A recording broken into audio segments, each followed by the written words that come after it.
मेघ से आइए, थैंक यू सर। बैठिए।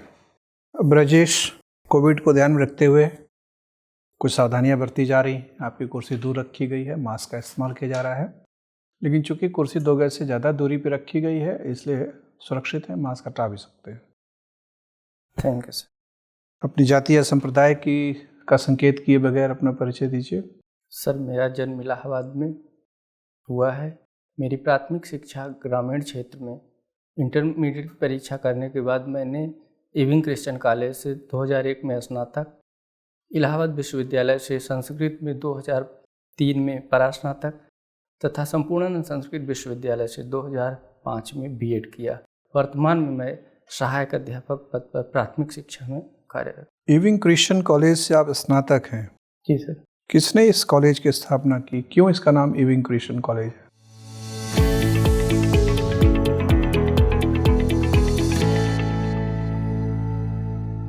सर, एडवर्ड इविंग ने इस कॉलेज की स्थापना की थी। कब?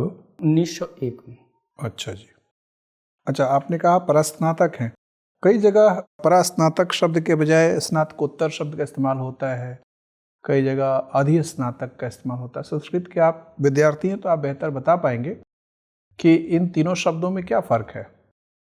परास्नातक, अधिस्नातक, स्नातकोत्तर। सर, एक ही चीज़ को दोनों बता रहे हैं, स्नातक के बाद की शिक्षा। उपसर्ग का फर्क दिख रहा है ना, एक जगह परा लिखा हुआ है। परा मतलब होता है सर बाद वाला, एक जगह अधि लिखा है। अधि मतलब चारों ओर, स्नातक के चारों ओर, तो बात सर एक ही हुई है। और एक जगह प्रत्यय लगा हुआ है, उत्तर, स्नातकोत्तर। तो स्नातक के बाद उत्तर माने। ये हिंदी भाषा में एक रूपता कैसे लाई जाए? आखिर अलग अलग इलाकों के लोगों के शब्दों में इतना फर्क हो जा रहा है। विश्व भाषा हिंदी तो तभी बनेगी ना जब अंदर कम से कम एक रूपता हो, शब्दों को लेकर, व्याकरण को लेकर। उनकी विशेष जो विविधता है वही उसकी सबसे बड़ी महत्ता का कारण भी है। अच्छा जी सर। जिस भाषा में जितनी ही अधिक विविधता होगी वो उतनी ही उन्नत भाषा होगी। तो हिंदी को पूरे हिंदुस्तान की जनभाषा बनाने में क्या अवरोध क्या है? क्यों नहीं फैल रही है ये पूरे हिंदुस्तान में? सर, इसमें तमाम राजनीतिक वैचारिक कारण हैं। क्या क्या कारण है? जैसे उत्तर भारत दक्षिण भारत वाला मुद्दा आज़ादी के बाद से ही रहा है। द्रविड़ भाषा भाषी अपने को थोड़ा सा उत्तर भारतीयों से जब हिंदी को कर देंगे तो उन्हें लगता है कि मुझे मेरे अधिकारों के प्रति थोड़ा सा असहजता होगी। अच्छा जी सर। ठीक है। इतिहास आपका वैकल्पिक विषय है? जी सर। क्या सबक मिलती है इतिहास पढ़ने से? कोई फायदा है कि ये समय की बर्बादी है? नहीं सर, वर्तमान का निर्माण अतीत के अनुभव तथा वर्तमान के प्रयोगों के साथ ही हो सकता है। अच्छा। अतीत में जो गलतियां हुई हैं उनको सुधारते हुए जो अच्छे अनुभव रहे हैं। आपको क्या लगता है प्राचीन भारत में कौन कौन सी 3 बड़ी गलतियां हुई हैं? संस्कृत साहित्य पढ़ा होगा तो सामाजिक राजनीतिक संदर्भ भी पढ़ा होगा, इतिहास के विद्यार्थी भी हैं। जी सर।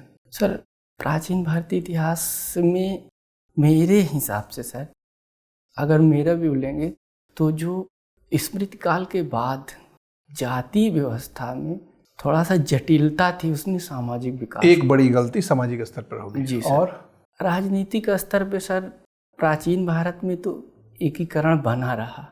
जैसे इतिहास और समाज के विकास की प्रक्रिया होती है, राजवंश टूटते रहते हैं, वही वहाँ भी हुआ। ये समंदर की यात्रा करने वालों को जात से बहिष्कृत कर देते थे, गांव से बाहर निकाल देते थे, सामाजिक नातेदारी बंद कर देते थे। क्या एक बड़ी भारी भूल हो गई जिसके चलते विदेशी आक्रांता तो हमारे देश में हमेशा घुसते रहे लेकिन हमारे लोग कभी बाहर नहीं जा पाए और बाहर की दुनिया का ज्ञान नहीं अर्जित कर पाए? जी सर, इस संदर्भ में ये आपकी बातें सच है, मगर ये हरदम नहीं रहा। ये चीज़ें बाद में जोड़ी गई हैं प्राचीन काल के उत्तरवर्ती अवधि में, उत्तरवर्ती काल में, और हम इसे कह सकते हैं मौर्योत्तर काल में ये बातें उभर कर आती हैं। अच्छा, ये मुझे विश्वास नहीं हो पाता जो अभिज्ञान शकुंतलम में कालिदास जी ने कहा है कि राजा दुष्यंत शादी करते हैं एक लड़की से और वापस अपनी राजधानी आकर भूल जाते हैं। क्या ये संभव है मनोविज्ञान में? सर, वो प्राख्यान जो है महाभारत से लिया गया है, तो ये साहित्य जो भी होता है कल्पना पर आधारित ग्रंथ होता है वहाँ श्राप जो है दुर्वासा ऋषि के प्रभाव के कारण, ये माना जा रहा है, जैसा उस ग्रंथ में संदर्भित किया गया है कि दुर्वासा ऋषि आते हैं और शकुंतला से गंधर्व विवाह करके वो चले जाते हैं। वो उन्हीं के ध्यान में मग्न हैं। तो वो कहते हैं विचिंतयन्ति यमन मानसा तपोधनम वेत्सि न मामुत्सुकम, कि जिस का ध्यान करते हुए मुझ आए हुए तपस्वी को तुम नहीं ध्यान कर पा रही हो, वह तुम्हें भूल जाएगा। फिर उनकी सखियां कहती हैं कि ये गलती हो गई है, इसका ऋषिवर कोई उपाय बताइए, नहीं बहुत बड़ा अनिष्ट हो जाएगा। ठीक है, मैं समझ गया ब्रजेश। ब्रजेश जी, ये बताइए कि ये चक्री बेरोजगारी क्या होता है, साइक्लिकल अनएम्प्लॉयमेंट? जब सर एक बेरोजगारी के बाद कुछ समय तक काम करने के बाद व्यक्ति फिर बेरोजगार हो जाता है, फिर रोजगार पाता है, जैसे कृषि में, तो उसे चक्री बेरोजगारी कहा जाता है।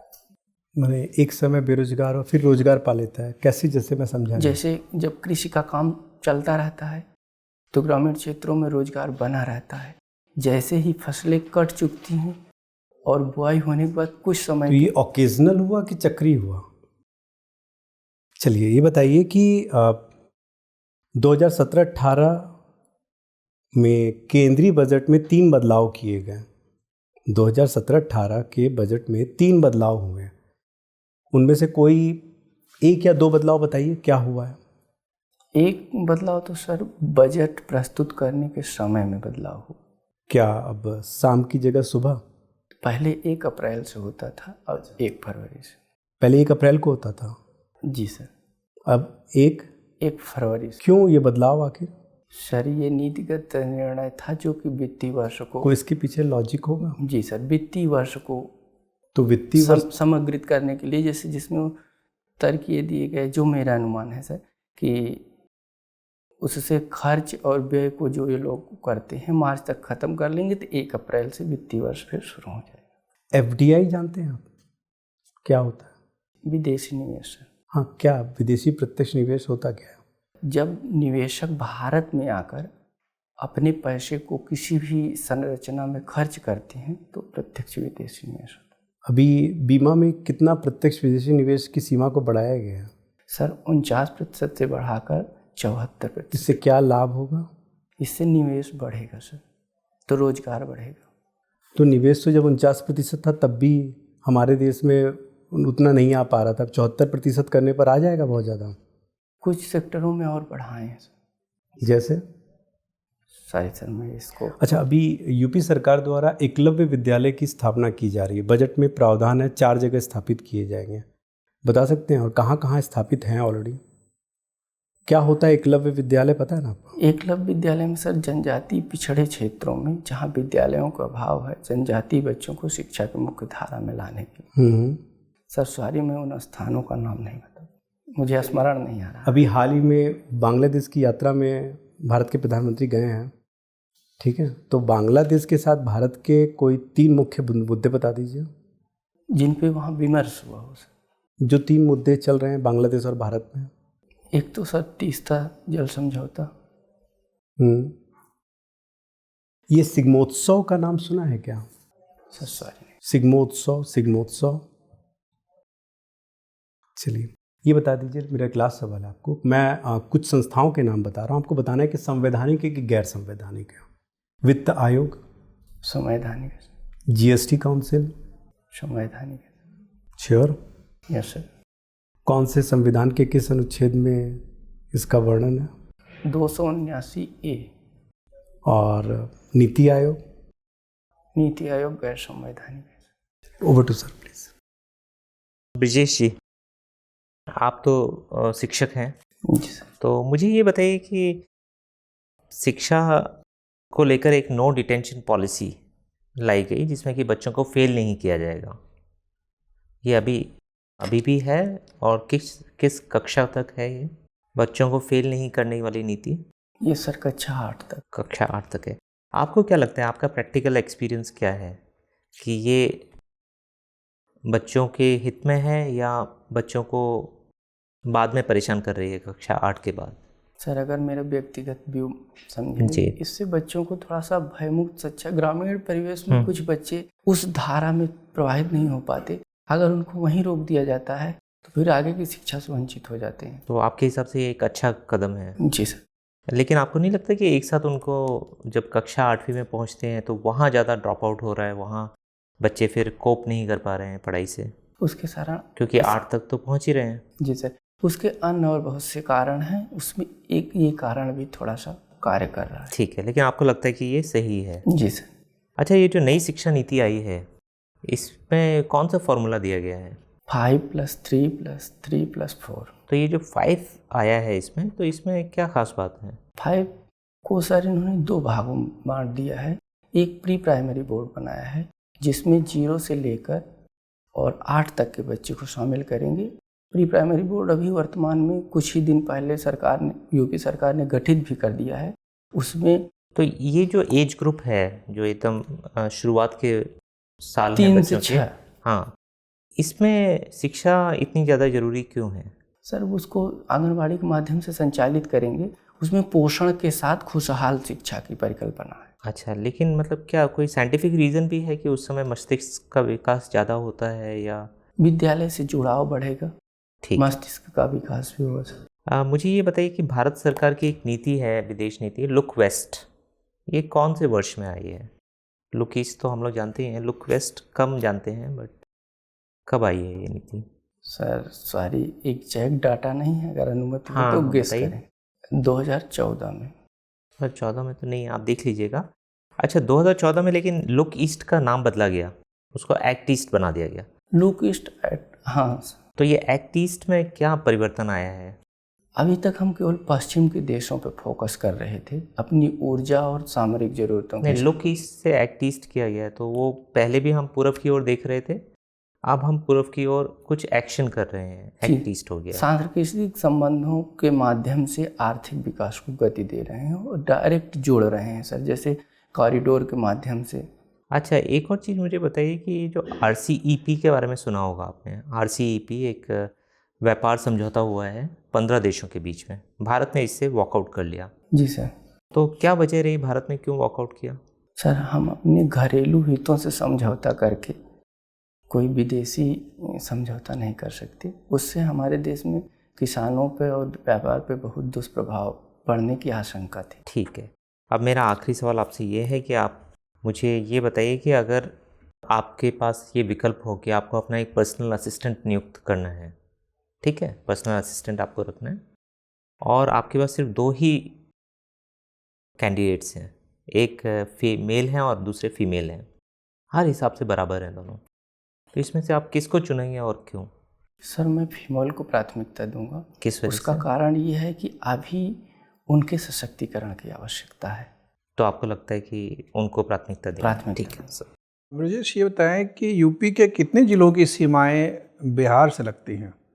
सर एकदम एग्जैक्ट डाटा नहीं पता है, अनुमति हो तो गेस करें। हाँ, गिनती करके देखिए, अगर नक्शा याद हो यूपी का तो। सर बलिया, ठीक है, एक बलिया, गोरखपुर, गोरखपुर 2, महाराजगंज, महाराजगंज 3, एक और है कोई सर। नेपाल से कितने जिलों की सीमाएं लगती हैं?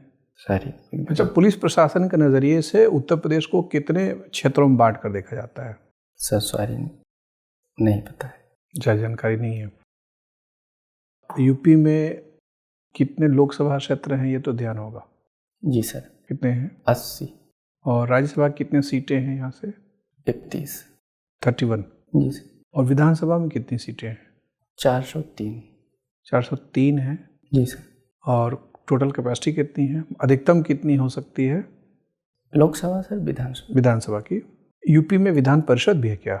जी सर। उसकी सीटें कितनी हैं? 100 सीटें हैं सर। 100।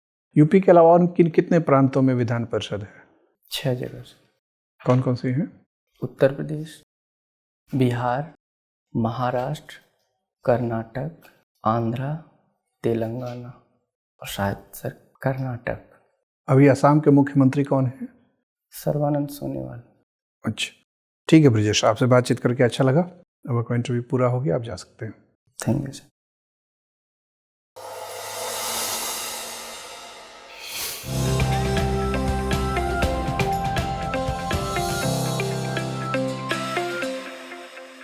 आइए ब्रजेश, आप वृद्ध शब्द की वर्तनी कर सकते हैं? वृद्ध सर, वाह और उसमें री की मात्रा। वह मेरी की मात्रा, ठीक है। उसके बाद आधा धा फिर दा। आधा ध जी सर। और लास्ट में द, जी पक्का? या आधा द और लास्ट में ध? Yes sir, yes sorry. Sanskrit के विद्यार्थी से ऐसी गलती तो नहीं उम्मीद थी। खैर, देखिए ब्रजेश, आपको अपने इंटरव्यू में, आपका इंटरव्यू 3 तारीख को है, तो आज 31 मार्च है, 1 2 दिन बचे हुए हैं। जो सुधार हमें नज़र आ रहा है जी सर। वो, उसमें समय नहीं लगेगा, उसमें खाली आप अपने भीतर के मिजाज में बदलाव लाना है। जी सर। और 1 2 दिन प्रैक्टिस करने का आपके पास वक्त है, तो आप कर सकते हैं। बहुत सारे मामले में आप अच्छे हैं, मतलब आप ऐसे ना शुरू करिए कि मैं नकारात्मक शुरू कर रहा हूँ। यस चूँकि यहाँ हम लोग का मुख्य कार्य ये है कि 2 दिन में आपको बेहतर बनाना है, जी सर।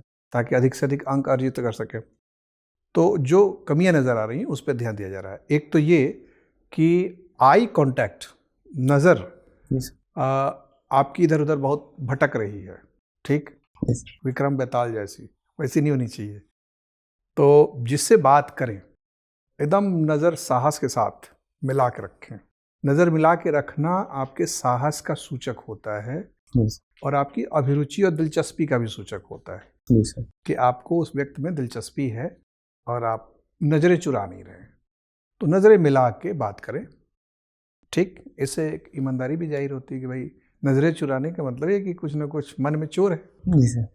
तो नज़रें, एक तो पहली बात ध्यान रखना है कि नज़रें मिलाकर, अभी जैसे आपने मिला के सुन रहे हैं वैसे ही नज़रें मिला के सुनना है और बात भी करनी है। दूसरी चीज़ ये है कि आपको अपने उम्र की प्रवृत्तियों के खिलाफ लड़ाई करनी है, युद्ध।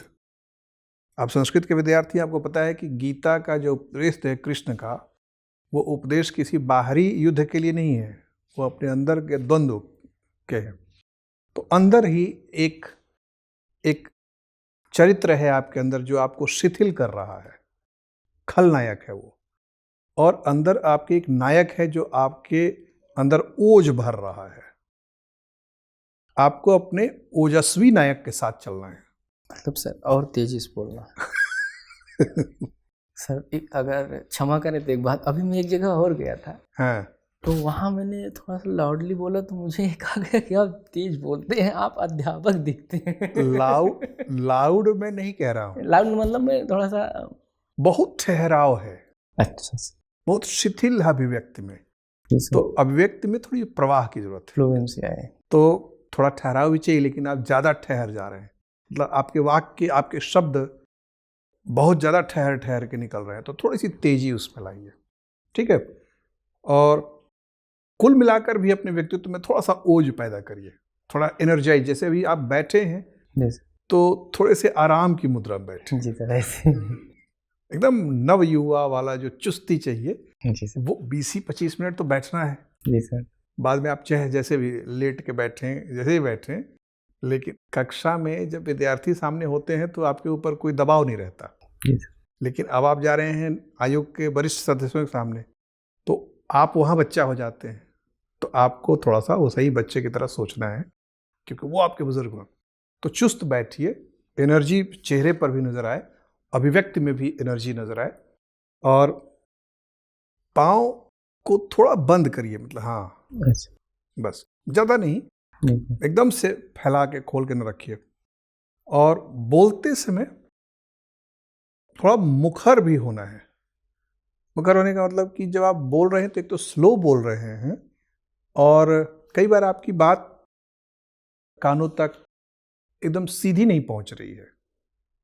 जैसे आदमी होता है ना कि बोलते बोलते जबान मुंह में ही बोल दिया, खुद सुना, सामने वाले ने सुना नहीं। तो उस लिहाज से थोड़ा सा मुखर होना है, थोड़ा तेज भी बोलना है, लाउड में नहीं कह रहा हूँ, लेकिन थोड़ा सा ध्वनि स्पष्ट होनी चाहिए, उच्चारण स्पष्ट होना चाहिए। तो ये सब चीज़ें, बाकी आप क्वालिफाइड आदमी हैं भाई, एमए हैं, बीएड हैं, संस्कृत जैसे विषय में भी किया है, इतिहास वैकल्पिक विषय है, नहीं? तो मुझे लग रहा है कि थोड़ी सी वही चुस्ती, ऊर्जा अंदर ही अंदर ले आएंगे तो बाकी सारी पहलुओं में नजर आएगा। प्रशासक को तो ओजस्वी होना ही चाहिए ना, जनता से संपर्क कायम करना है, जनता को विश्वास दिलाना है कि हम हैं, अभयदान मुद्रा में कि हम हैं, घबराने वाली बात नहीं है, नहीं। तो वो आप भरोसा तभी जीतेंगे जनता का, या भरोसा दे पाएंगे जब आपके अंदर वो ऊर्जा अच्छी हो।